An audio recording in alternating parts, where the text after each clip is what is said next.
Thanks for joining us at this primetime news hour on Equinox Television, live from our headquarters in Cameroon's economic capital, Douala. I am Bable Jonathan.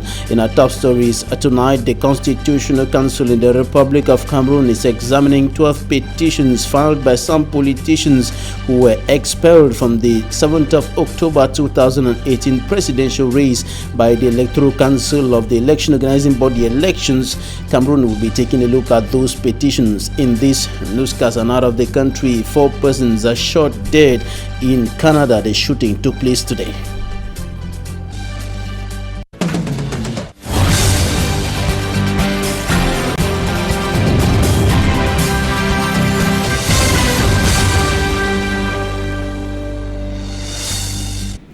Thanks for joining me in this edition of the news on Equinox Television. The Constitutional Council in President Paul Biya's country has begun examining petitions filed in by politicians after the publication of the official list of candidates who will be taking part in the October 7, 2018 presidential election in the Republic of Cameroon. The petitions are being examined by the Constitutional Council. There are 12 of them in a number, and some of the petitions came from the Cameroon Party for Social Justice and, of course, the Union for Democracy, the Cameroon Union for Democracy and Innovation. Innocent as it takes a look at those petitions in this newscast.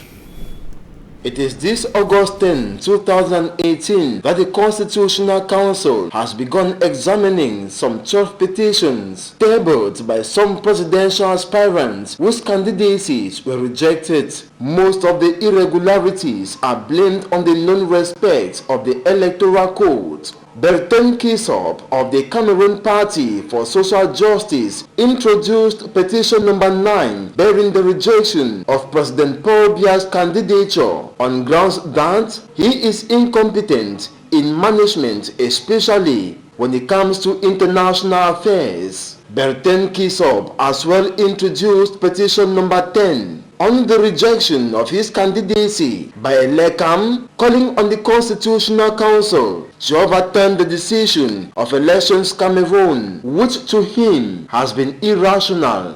Berton Kisop also argues and says Elecam downplayed on his personality and expects the Constitutional Council to restore his dignity as a presidential candidate. Petition number 11 was filed in by the Cameroon Union for Democracy and Innovation, CDUI, of Mr. Valentine, calling on the Constitutional Council to right the wrongs of Elecam committed during examination of files which saw the violation of the Electoral Code. To him, the decision to run as presidential candidates is primary and any other thing secondary. Petition number 12 was filed in still by Berton Kisop of the Cameroon Party for Social Justice, calling for the cancellation of the presidential election if justice is not done to his party and his candidature in what he describes as the absence of a level playground, which should be established by the Constitutional Council. It should be noted that the CC has 10 days to publicize the verdict as stipulated by Cameroon's Electoral Code. And some of the candidates for the October 7, 2018 presidential election in the Republic of Cameroon have presented their manifestos to young people in the country's economic capital, Douala. They met with the young people in an interactive seminar here in the economic capital, Douala. The seminar gave the young people the opportunity to get clarifications on some issues concerning the political programs of the different persons who will be taking part, the different persons and political parties who will be taking part in the elections coming up on the 7th of October. And of course, during that meeting, some young people told Equinox that some of the politicians were not convincing enough to deserve their votes. For me, Armstrong Sander compiled the support. They came from across the National Triangle to meet with some candidates running to be presidents of the Republic of Cameroon come October 2018. These youth met face to face with the candidates to question their manifestos, especially in their capacity as electorate. I think it's a very, very important thing for us as young people, because if we don't participate in this political process, I think our concerns will not be taken into consideration during their mandates, and also that we just generally not have any presence in the political process, which I think was the case in the past, and now it's about the change. And after listening to the messages of these politicians, some youth say they are not impressed. These politicians tell us the same thing every day. They give us beautiful promises which are never realized. Since 2011, all they tell us is the same. I would prefer if they speak with exact statistics on the rate of unemployment and how they intend to solve the problem. Most of them say they are yet to decide on who to vote among the 9 candidates written for the October 7 presidential election. However, some say it was a laudable initiative that positively impacted them. Today has been an opportunity to even just talk one-on-one, face-to-face with the different candidates, and to hear from them and to actually ask them their personal questions and concerns, which is something that I think I really, really appreciate. The organizers of the event sounded positive for the initiative, which they say has been a success. They organized the interactive meeting based on the demands of some youth who complain of following politicians only on TV. 9 candidates to take part in the upcoming presidential elections are already known. Some of them present at the event reiterated their stand in favor of an opposition coalition. If the 8 opposition candidates will form a coalition against incumbent President Paul Biya is the question one can only answer in the days ahead. 4 shops have been consumed by wild flames not far from the Mbopi market here in the country's economic capital, Douala, and the flames were started yesterday at about 8 p.m. and all the electronic equipments in the 4 shops were simply ravaged by the flames, and the damage caused has been evaluated to over 10 million francs CFA. The loss is evaluated at over 10 million francs CFA. It took quite a long period of time for firefighters to quench the flames, and this is because of the manner in which the shops were locked. The shops are not far from the Mbopi Gendarmerie Brigade. Now we talk about refugees from Central African Republic who are being integrated in public schools in Gaoundéré in the Adamawa region of the Republic of Cameroon. Innocent has the details. Sports, they say, enables people to live together as one. This is the mechanism being used to unite Cameroonian children and refugee children at the Bogob Central African Refugee Camp in Johong subdivision, situated 100 kilometers from Menganga in Gaoundéré, Adamawa region of Cameroon. During this holiday period, the refugee children and Cameroonian children jointly have fun in football and handball pitches, participate in sack race and other sporting activities organized by persons of goodwill to segment their unity. Ensemble là-bas au camp des réfugiés, vous avez informé notre joueuse pour venir jouer avec notre garde ici. The event, organized at École Publique Group 1, brought together children, youths and parents to also sensitize them on the significance of education of children, especially the girl child. Refugee children have also been receiving lessons at this temporary site that has existed. Parents who had failed to educate their children have been urged to send them to school, which is a fundamental right. It's good for our children to go to school. However, some of these sporting activities, organized with aim to unite the Cameroonian children and refugee children, continue to the start of the 2018-2019 academic year. Cameroon's Minister of Employment and Vocational Training has urged training centers in the country's economic capital, Douala, to put emphasis on the quality of training delivered in those centers in a bid to contribute significantly to efforts to curb the rising unemployment and underemployment among young people, in particular in Cameroon. And he was speaking during a working visit to Douala's Manjikan report.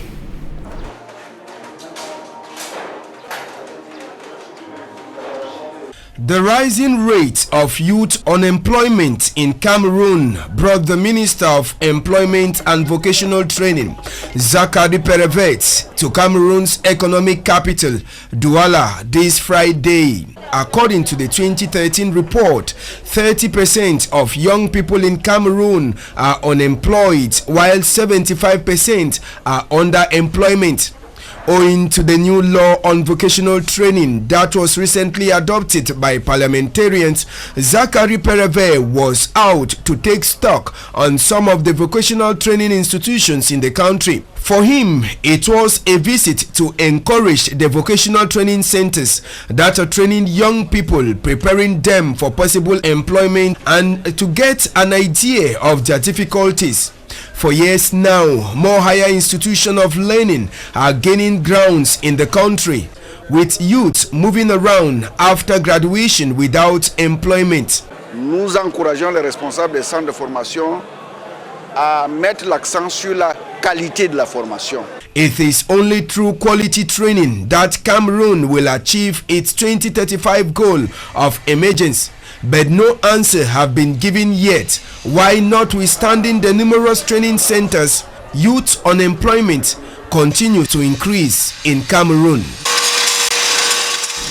The indigenous people in Bakola community in the central region of the Republic of Cameroon are worried about what they consider as erosion of their cultural values. They are complaining that inhabitants of some neighboring villages have continued to deprive them of their land for habitation and farming, and they were speaking, indicating that they are also facing problems including lack of potable water, good social amenities like hospitals, as well as roads. Mimi for us more.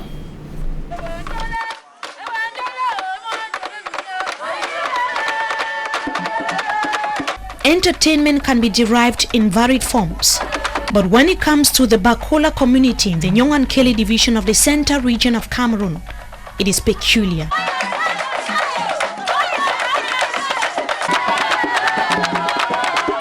To the population of the Bakola ethnic group, who originate from 3 subdivisions in Nyongan-Keli division, that is, in Ezeka, Maka, and Mesondo, it is through the chanting of traditional songs with the use of drums for men, sticks and bamboos for women and kids.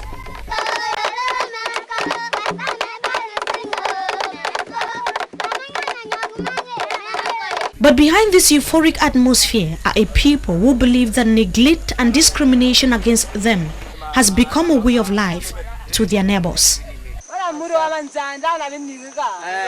The people in this community are few, but they complain that they do not feel at home because those from neighboring localities are making life difficult for them.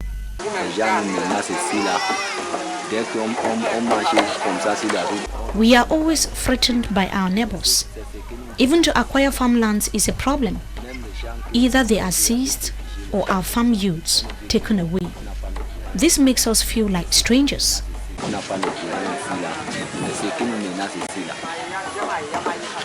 En croyant que c'est notre frère, mais il nous menace. Et pourtant, nous sommes ensemble. Et pourtant, l'État dit qu'on doit être ensemble avec nos frères. The government, as she explains, is preaching the message of oneness. But the living condition of these indigenous people is precarious. They live in huts, potable water absent, and nursing mothers cater for newborn babies under unbearable conditions and atmosphere. As the indigenous population is being honored in Cameroon and beyond, A representative from the office of the divisional officer for Mesondo told the people to feel at home, send their kids to school, and procure identification papers like the birth certificates and ID cards for their better integration into the society.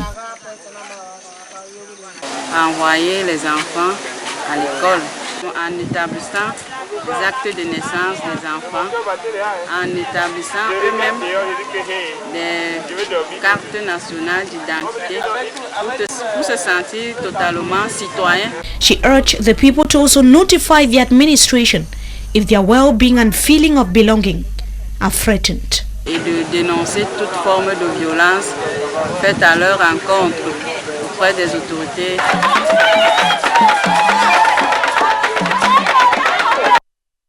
Out of Cameroon, a shooting in Canada has left at least 4 persons dead. The shooting took place earlier today in Fredericton. Katsi, Euronews.